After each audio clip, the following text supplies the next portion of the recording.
All right. Hey, thanks for joining us for another episode of Triple Play. Don't forget to like, subscribe. Don't forget to support those that support us, and that starts with our main sponsor, Brookes Bible College. Don't forget to check out Brookes Bible College if you're looking for a biblical degree in the Midwest. Give Brookes Bible College a check out.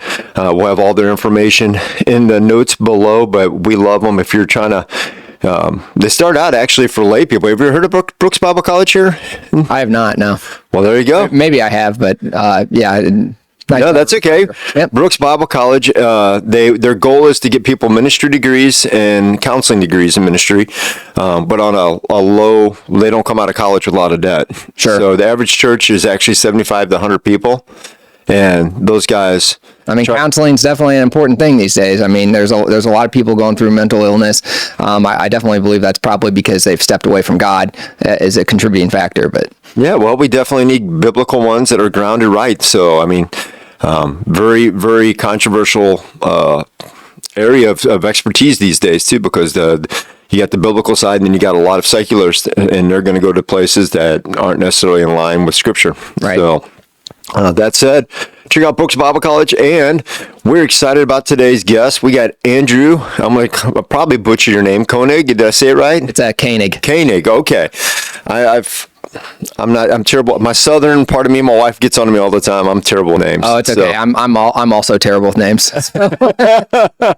So I first heard about you when you were running for office because the dear friends of mine, so Jim and Judy Bowen, go, I remember when he was just a young kid, and he's such a great kid, and he's going to do such a great job. And so they were telling me I had to help your election out. So I was letting people know, because if they endorse you, that goes a long way in my book. And then I had some friends, I think, that helped your campaign. The Brookes brothers, I think, were helping out. So, and anyways, all that said, it is a pleasure to have you here today, and I'm actually looking forward to getting to know you. I've watched some of your battles through the years, and I've tried to support you where I can along your journey down in Jeff City here. But there's so much I know more to you. So tell us a little bit about you. Where'd you grow up? So I grew up right here in Baldwin, born and raised. My wife is from Kansas City. So we have 5 kids. 2 of them we adopted through foster care, which that was actually a really long process. My wife grew up an orphan. Her mom was murdered, and her dad died in a car accident 6 months apart. Wow. And so she definitely wanted to do foster care. I kind of wanted to start off, having our own kids. We ended up losing 3 after our 3 boys. We ended up losing 3 kids between 17 and 19 weeks of pregnancy. And so that was really rough on both of us. So we decided we would go ahead and do the foster care route. We ended up just starting out doing respite. We did respite for as many as probably like 15 to 17 kids. We would take them for a couple weeks. Then we had 1 full-time placement for 5 months. That ended up to be a tragedy in the end. Did not end well. We knew they were going to go back to the parents, and it didn't end well. Then I just kicked off my Senate run, and so my wife, we were only taking kids between the ages of 2 and 6, partly because we kind of thought over with the baby stage. Staying up all night. And so my wife comes to me and she goes, you know what? God's telling me we need to take babies. And I was like, I kind of just blew it off. I just started my Senate run. It was kind of late February. And then sure enough, 10 days later, we get a call saying that there were twin babies that were abandoned at the hospital, and they couldn't find a foster home for them. Wow. So we actually weren't on any list at the time, because we don't take kids when I'm away in Jefferson City, because my wife and kids, they travel with me to Jefferson City because my wife homeschooled all of the kids at that point in time.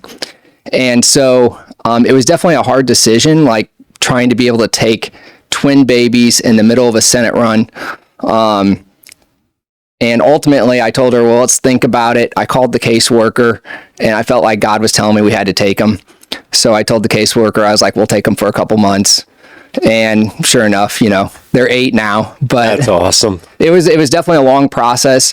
We knew the mom was never going to take the kids At a year and a half, they were going to terminate parental rights. The dad stepped in, stopped us from adopting them. We had a court date the same week of my election. Wow. And we were told to pack their bags. The dad was going to take them home. Ultimately, the judge wanted the dad to do an overnight stay. He wouldn't spend any time with them outside of court. He didn't show up to his next court date. He ended up shooting his brother, and that's why he didn't show up to court. And so it still took us another year and a half to adopt him. But the nice thing is they've never left our home. They've never been traumatized from, moving around. And so they're doing great. That's awesome. Yeah. That's really, really cool. So you grew up in the Baldwin area, and did you go to school Parkway? Actually Rockwood. So I graduated from Marquette. Okay. Yeah. All right. So homegrown from West County. Were you always wanting to get into politics, or what started that process? Yeah, actually, when I was in middle school, we took a trip to Jefferson City. I told my parents, I was like, I want to have an office in there someday. And I ended up, when my wife got married, or when we got married, a couple of years later, I was painting a house. I saw that there was going to be an open seat. And I said, I told my wife I want to run for that seat. I was actually only 23 at the time. That's why you were very young. I remember that. Very, very young. And so we started that process. And then my wife told me about a vision that she had of her husband. This was before she knew me. Of her husband speaking in front of crowds. She thought that vision meant that she was going to marry a pastor. And so, but we knew at that point in time that vision that she had was for me getting into politics. Well, and in talking to you, you still have a little bit of pasture in you. You're passionate about your relationship with the Lord. Absolutely. Did you grow up in a Christian household? How did you come to know the Lord? And, give us a little bit of background of that, because obviously that plays a big part in who you are. Yeah. So, I grew up in a Christian home, got saved when I was 7, baptized when I was 7. So I have always been serving the Lord. I actually probably was near death multiple times when I was younger. I used to get pneumonia over and over and over again. And my dad actually was praying for me, not for me. He was just praying because he was mad because I had like 105, 106 fever again. And he got a vision of heaven at that point in time. When he came out of it, I was instantly healed and never had it again. Wow. That's awesome. Very, very cool. So your dad was definitely strong in the faith too, then. Yep, absolutely. And there's no question. Well, because I was so close to death, I always view that every day is a gift from God. Yeah. Well, and that kind of I was just thinking that kind of a person who prays and has that kind of a strong faith probably plays a lot into the character of who you are and being able to stand up like you are right now. I'm sure we're going to get into a little bit of this, but when you have to make decisions and you're standing on the side of righteousness, it's not always going to be popular in Jeff City, right? It definitely has its major challenges, but I'm surrounded by good staff. My staff are also Christians, and so we try to make the best choice that we can based on the Bible. Oh, that's the best way you can do it, right? So you get elected. How was your first year? Just kind of give us a little breakdown. How was that? I mean, you go up to Jeff City. That was a whole new experience. It sounds like new in a lot of different areas of your life. So yeah, running for office. We basically knocked on 8,000 doors. I was outspent 4-1 my first election. I was in a 3-way Republican primary. No one gave me a shot. Everyone told me I should get out of the race because I don't have a chance to win because I'm too young. But obviously we just knocked on every single door and we ended up winning, even though we were outspent. I didn't know exactly what to expect going into it. But honestly, I wasn't really surprised by anything once I got there. Yeah, if that makes any sense. No. We had Justin Sparks on here, and he was sharing, man. He goes, I show up, and it was a different culture, and especially from, what he'd been used to as a police officer. But you, as a young person, I have to imagine, your eyes wide open. You're kind of going, wow, this is a different world. It's not quite what you think in some ways, and that it confirms other things, I'm sure. Yeah. So now, are you terming out this term? Is that what I think? I am. So yeah, this is my 8th year in the Senate. I served 8 years in the House, so this is my 16th year, and I'm running for state treasurer now. Okay. So we'll definitely, if people want to support and sponsor and help with that, we'll put a link in the show notes and they can click on that right up there and be able to get straight to there and help you out. So you're going to probably need some people to help get their ground running. Absolutely, yeah. Even though it's a statewide campaign, we are knocking on a lot of doors. We're focusing on the collar counties around St. Louis, so Jefferson County, Franklin County, St. Charles County, along with St. Louis County as well. That's 1/3 of the vote for the entire state, so it's really important. Is there any other Republicans running in it right now? There is, yeah. There's so I'm running against Vivek Malik. He's actually the current state treasurer. He was appointed by Parson, so he's never run for office. He's never done a campaign before, so he doesn't have a whole lot of name ID as of right now. Okay, so you've got a fair shot. We're hoping. Yep. Yeah. Very, very cool. I like that. Very, very cool. So, well, bring us up to date. I know there's been a lot of controversy in Jeff City. I've been praying behind the scenes, been in touch with some folks that have been keeping me in a loop, Jody Hammond and of course Justin. I've been watching these things, and I don't want to give the story away because my listeners may or may not know. They may not be paying attention to parking passes being removed and things like that, and the podcast in the parking lot was hilarious, by the way, or whatever they want to call that. Yeah. But yeah, that was a great thing by them. But it seems like a lot of the ire is first of all targeted towards this Freedom Caucus this year, and you're part of that, right? Sure. Yeah. I'm part of the Freedom Caucus. The number one priority, in my opinion, and also with the Freedom Caucus, their opinion, and even Republicans at large, is we have to change the initiative petition process. So what we see millions of dollars from the left. So they can't beat us in the legislature. So what they do is they go through the initiative petition process. So these leftist groups come in, spending millions upon millions of dollars, kind of misleading voters and what they're putting on the ballot to try to kind of trick them into voting something that they might otherwise not vote for. And so we've seen that with something called Clean Missouri. We've seen that last election cycle, they tried to do ranked choice voting. They're doing this in multiple states. So Alaska, for the first time, is being represented by a Democrat in the House. Because of ranked choice voting, you had two Republicans in the race. They each got 30. The Democrat got 40%. And so it's a way for them to basically take seats from us. We've seen this with the Medicaid expansion. So the left is coming in and doing this. And so what we want to do right now, it's a simple majority to change our Constitution. Our Constitution has been changed hundreds of times since 1945 alone. Compare that to the federal Constitution. Obviously, it's only been changed a handful of times, right? So I believe the Constitution should be limited in nature to protect minority rights, to make sure that you don't have government intrusion into people's lives. And so we need to protect our Constitution by raising the threshold. The proposal that is being proposed right now is a concurrent majority of either House districts or, for instance, congressional districts. So you would have to get a majority statewide and a majority of either congressional districts or House districts, depending on which proposal ends up moving forward. And so to me, this is so critical because I sponsored the Heartbeat Bill, making Missouri the first abortion-free state in the country. And the left has just poured in millions of dollars into a fund to create a right to an abortion in Missouri's Constitution. And so one way to protect that, there's actually different ways to do it, but one way to protect that is to raise that threshold for changing the Constitution.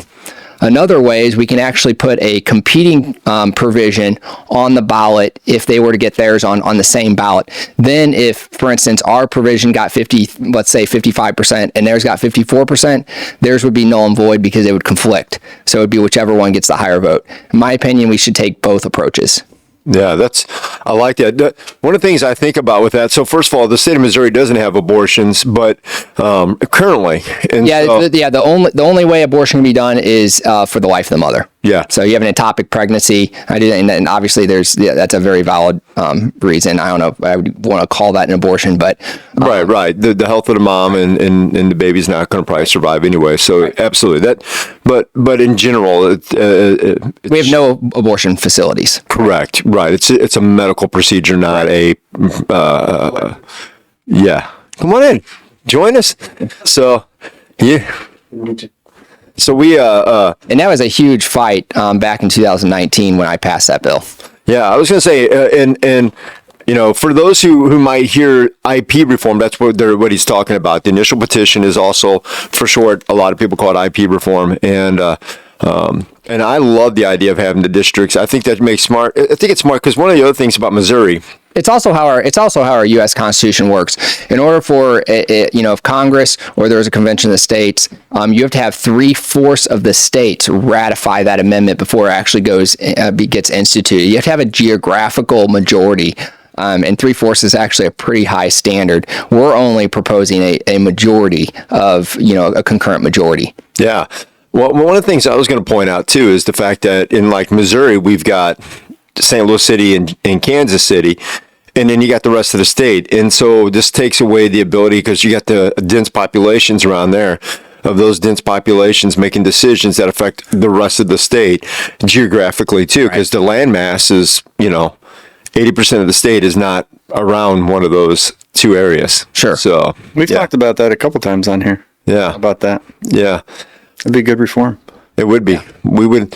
Well, it's a big battle. So, and it's actually no state that I'm aware of has actually tried a kind of like a geographical majority or a concurrent majority, kind of like what we're proposing. What's been done in other states is just raising the threshold. So like Florida in 2006 raised it to 60%. There's like 25, I don't know the exact number, roughly half the states don't have any initiative petition at all. And then you've had several states in the last 5 to 6 years who have tried to increase the threshold but have failed. All of them have failed, including Arkansas, most recently Ohio.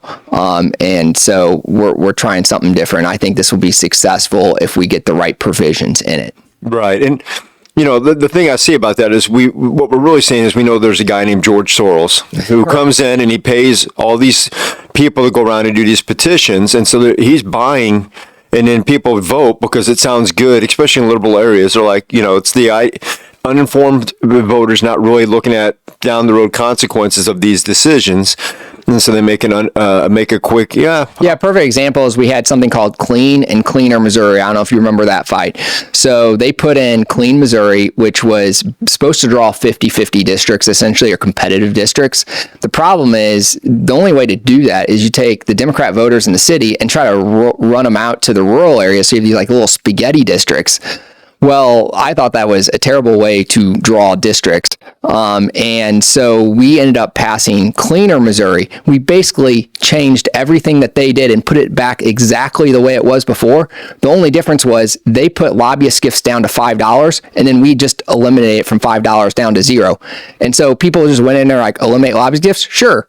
So like I don't know if people were really like voting on the actual provision that was going into the Constitution. They just looked at the lobbyist gifts and voted for it. Yeah, they exactly. I think that's the problem with so anyways, I'm a big thing. So what happened with this fight? Why so it got intense because and it was Republicans, right, that they kind of lashed out on their own party. So it's a fight that actually goes back to last year. Last year we're trying to get initiative petition reform done. I was working with it every step of the way. Like I was very instrumental, and I believe I dropped a floor sub on someone else's bill. That's kind of get into the weeds. We ended up passing it through the House and the Senate, but they were different versions. We went to conference and came up with a new proposal that both the House and Senate theoretically would have agreed on. It came back to the Senate floor and was never brought up. Leadership never brought it to a vote. And I had an agreement with the Democrats that they were going to sit down and allow it to go through. And so because of that, we're not going to let that happen this year. We have to go out of the gate. We're going to have to get it done. And so we waited for 3 weeks. It was never referred to committee. So there was a group of us that started filibustering and said, we want it referred to committee. When we started filibustering, we filibustered all night. And then it was referred to committee. Then it was, we had a committee hearing, and it was voted out of committee, and then it was sent to the Senate floor in 4 days. But because we filibustered, they decided to take away every chairmanship and every parking spot of anybody that was participated in the filibuster. That's not nice. Yeah. But great school. I mean, from my perspective, this has to be done this year, even if they don't collect the signatures to create a right and, put a right for abortion in the Constitution. They're going to do it the next election cycle. So we have to get this changed, and who knows what other idea the left will come up with. And so I don't care if they take my, chairmanship away, if they take my parking spot away, we have to get this done. Yeah, it seems like it's the big priority. We've got to, it's kind of like the Texas saying, we've got to put a wall up, right? I mean, we got to protect our own, and this is one of those things we need to protect our people from. And the problem is we have leadership that doesn't always want to work hard. If you're negotiating, you have to put the other side in a spot where they're kind of like backed up against the wall, where they feel like they have to negotiate with you. I mean, the Democrats are a small minority in the Senate, but it seems like sometimes they have so much influence on what we do. And so we brought the initiative petition up again on Monday, but we basically told them we were going to quit. So there was not a whole lot of negotiation that happened. The bill ended up getting laid over. We brought it up on Tuesday. And then we basically told them we were going to quit at 4 and then adjourn for the week because of the parade. In my opinion, we should have gone to it on Monday, and we should have stayed on it until we got it done.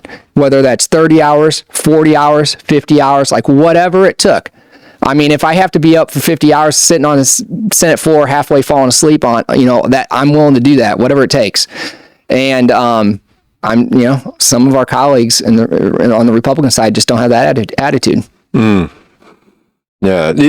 I am told that we're going to go to it on Monday and stay on it. We'll see what happens.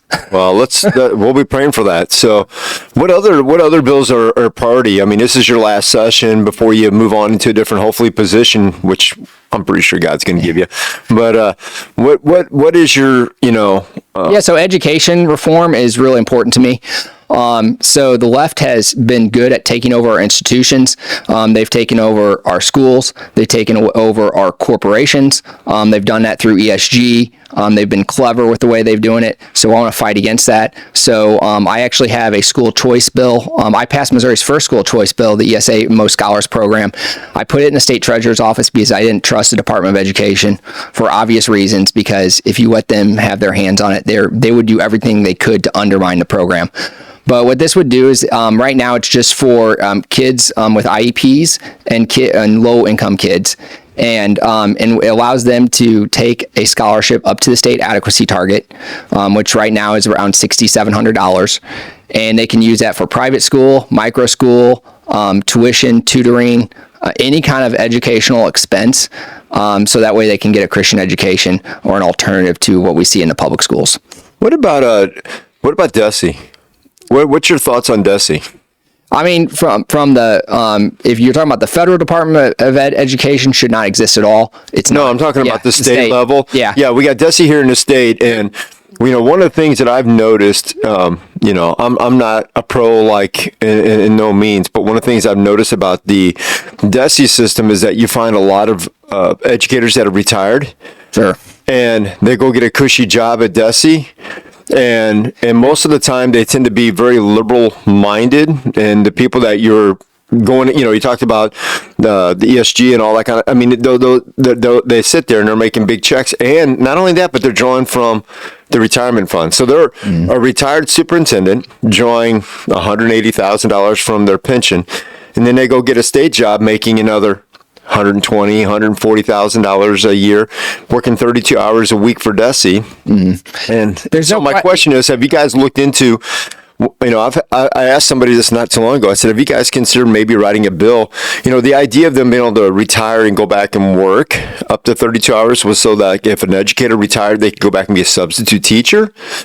But administrators are using that same thing now to go plug into DESE. Has there been some talk maybe of writing a bill that would restrict that? Because I think just that alone would start to bring fresh people in to some of those organizations that have people, hanging out. I mean, the head of DESE was a retired educator from North County, who was she'd done such a great job in North County that the state overtook her district as soon as she left. I mean, we can go down the stairs of these various people, and it seems like Desi is this swamp. There's no question. Desi is a bloated bureaucracy, and it definitely needs to be trimmed down.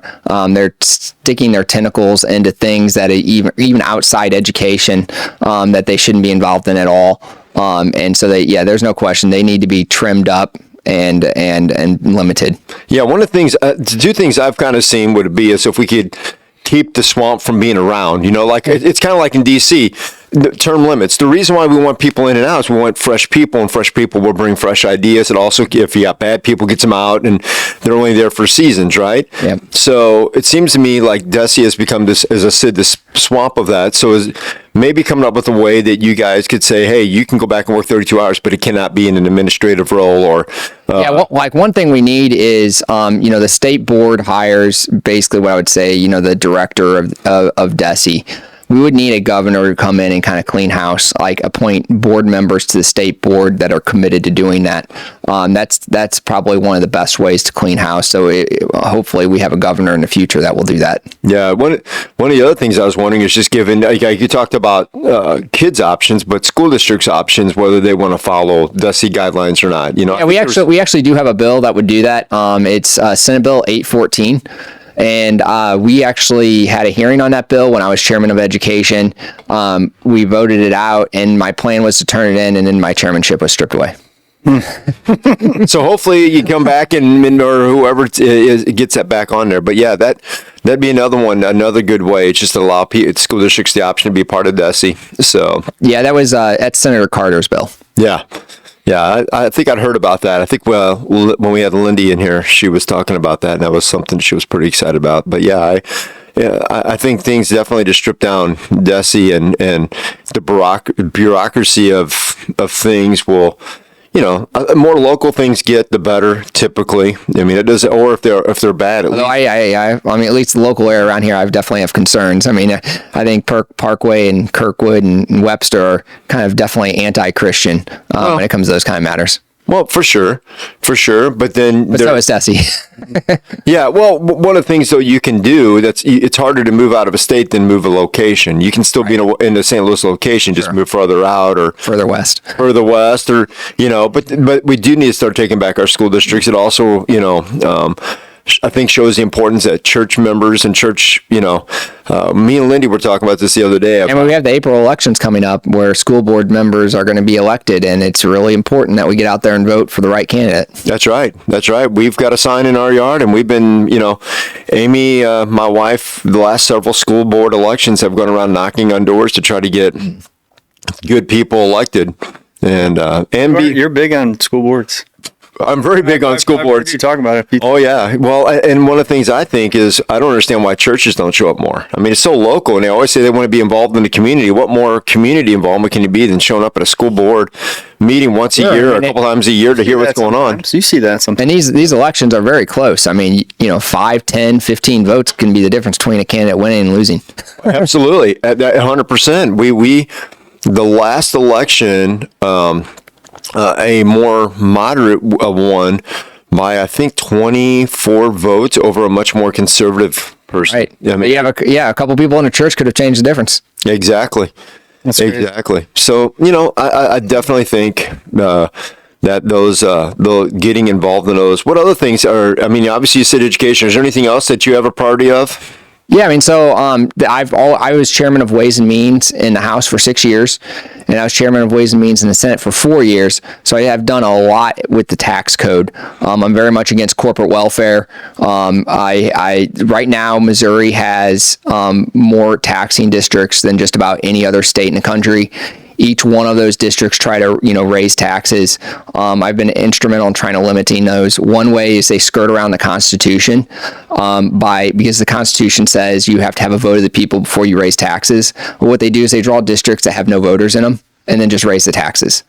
And so I actually passed a bill that would raise the vote. So sales tax revenue has grown 1,100% in 10 years from 2010 to 2020. 10-year period. Wow. 1,100% growth.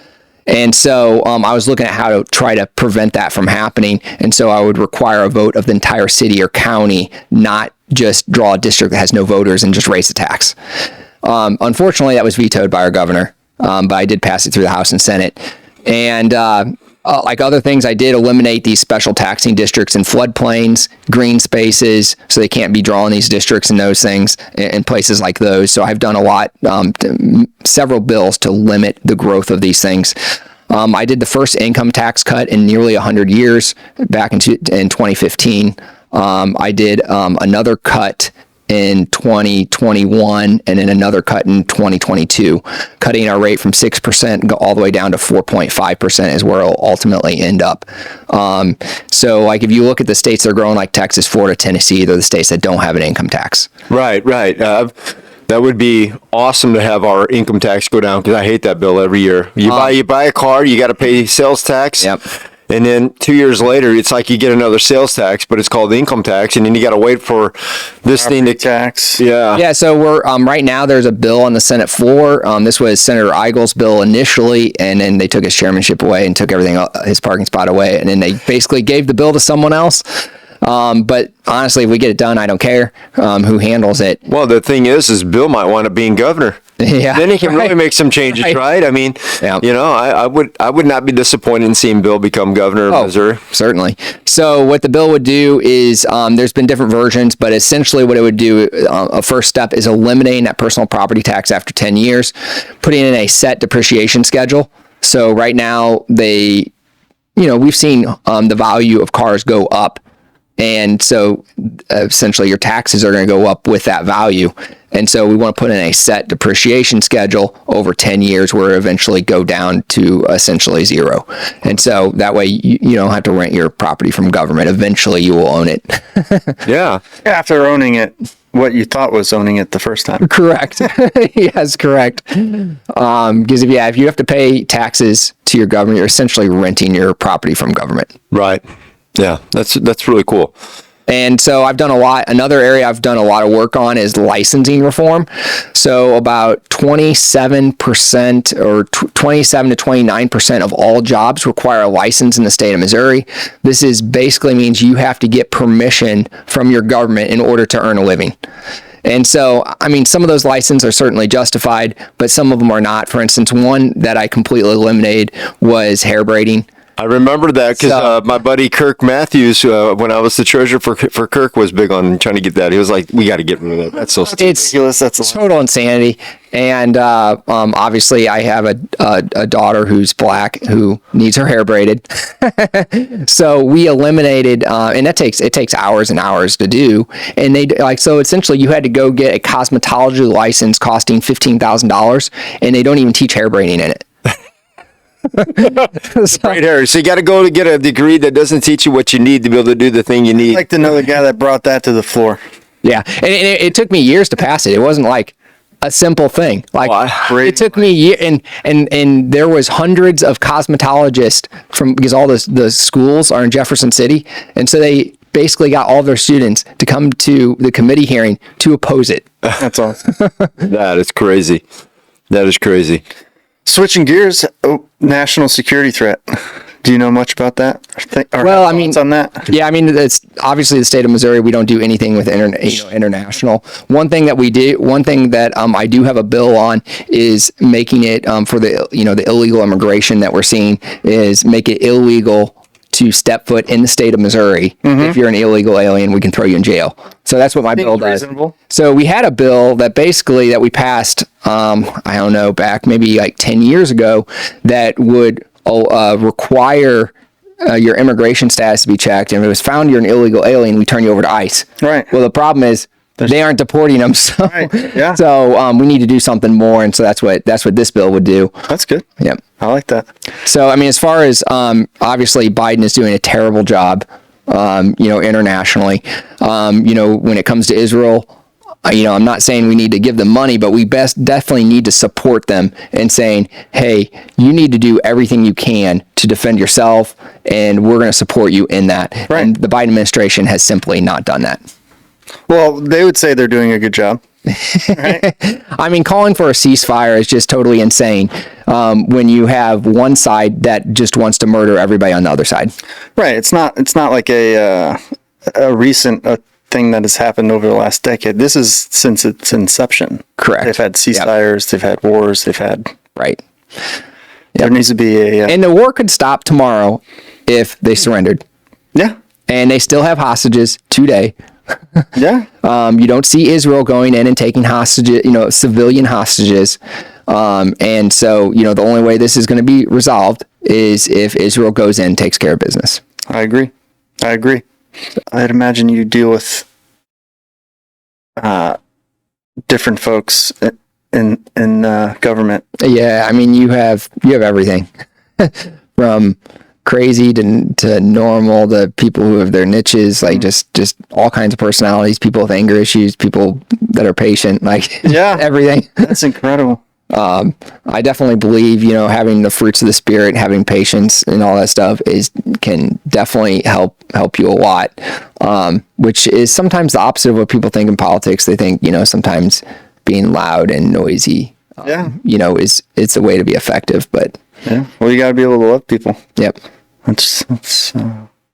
I can't imagine I played baseball, so I had different types of people, like Dominicans, Canadians, Japanese people, but I'd imagine going into like the Senate floor and seeing like different areas of the state, how the people are elected. Do you see a correlation of how the representative looks or acts? Do they tend to look or act like their district, or is that not even? I mean, a little bit, but I would say they're, obviously, if an area votes in a Democrat or an area votes in a Republican, there's going to be some correlation to their beliefs.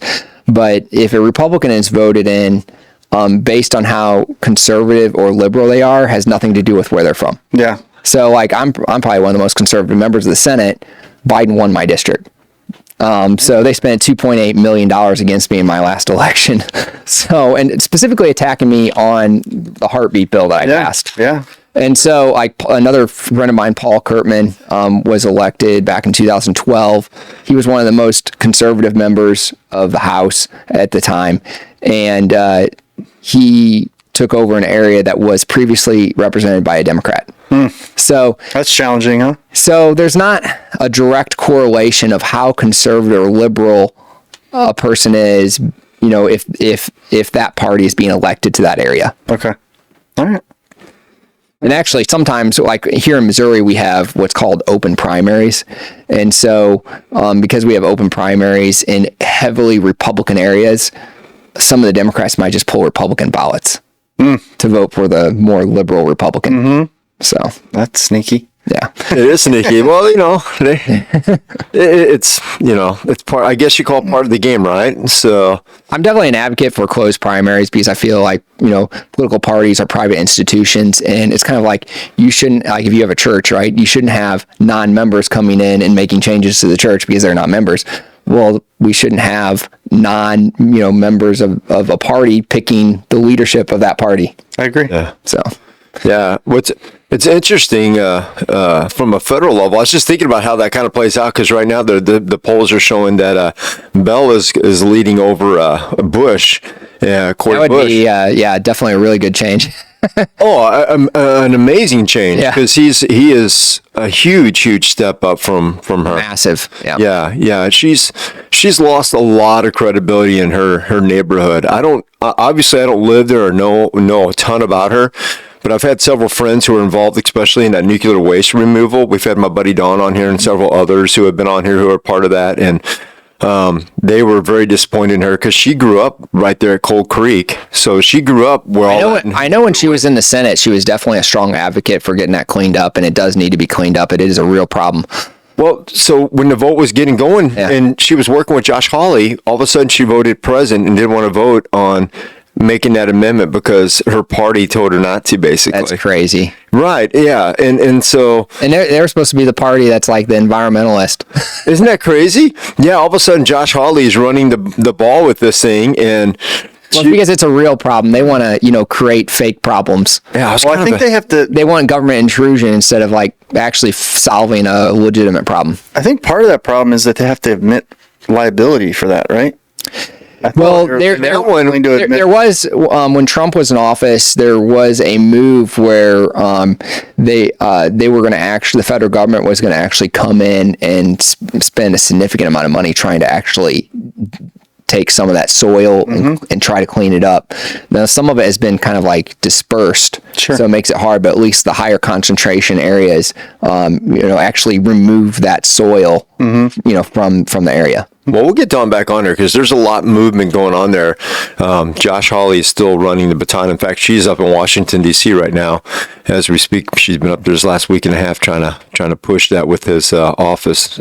So there's still a lot of work to be done, right? And they're working. And it isn't just here though. They're working with the Navajo Nation and a couple others. Josh Hawley's kind of pulled together a lot of the nuclear sites and said, even though this is my hometown and this is mine, this is a problem that it's a problem here. Yeah, there's other areas obviously besides St. Louis that's a problem, and honestly, that is something the federal government should clean up. Is their responsibility? So yeah, they caused the problem. So exactly, I was going to say they literally forced Mellencrot to do it. It's interesting if you get a chance. I don't know if you've seen it, but she has a website and she has actually the letters that the Department of Defense wrote to Mellencrot. He actually said he didn't want to do it at least 2 or 3 times, and they finally basically forced it on him and said, "You're going to do it." Mm-hmm.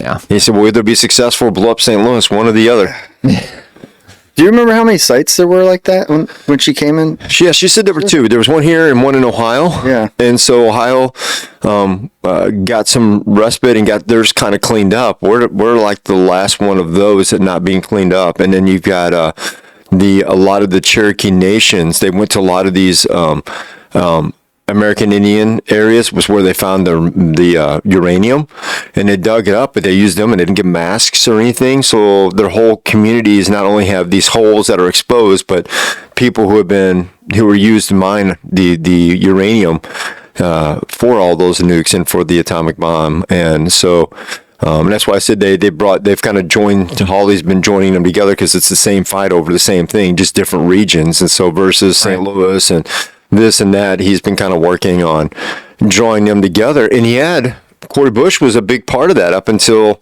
when I served with her. Yeah, when I served with her in the Senate, she was definitely leading the fight. Yeah.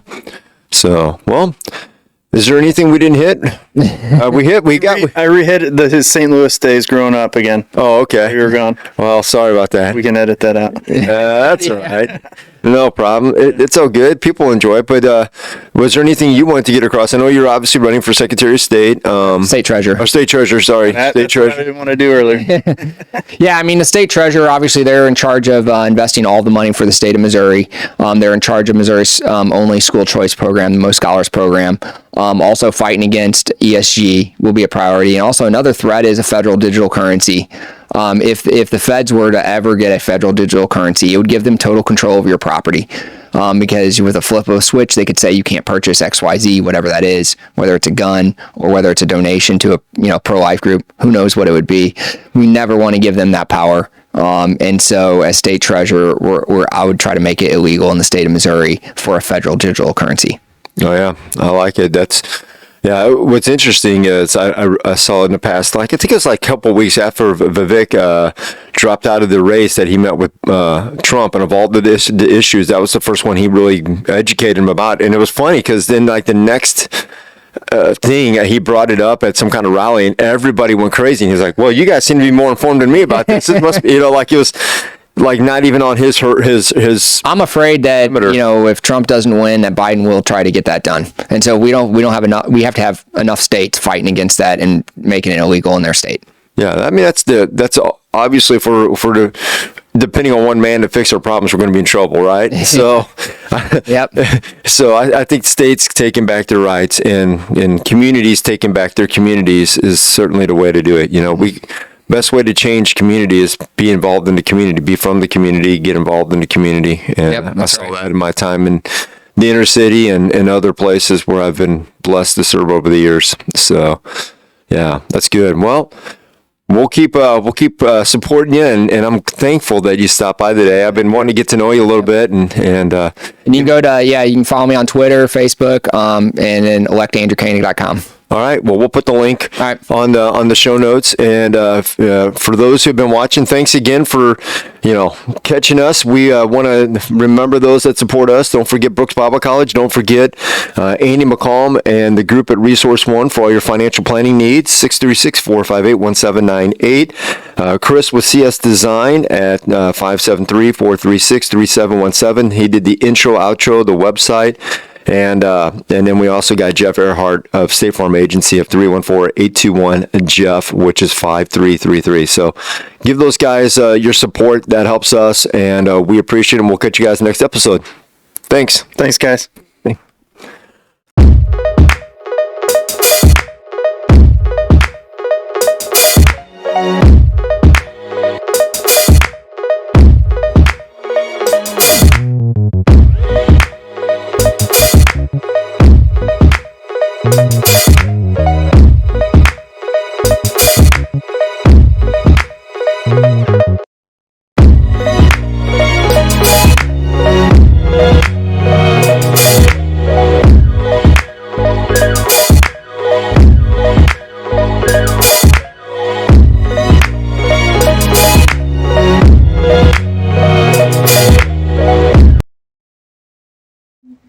You're safe.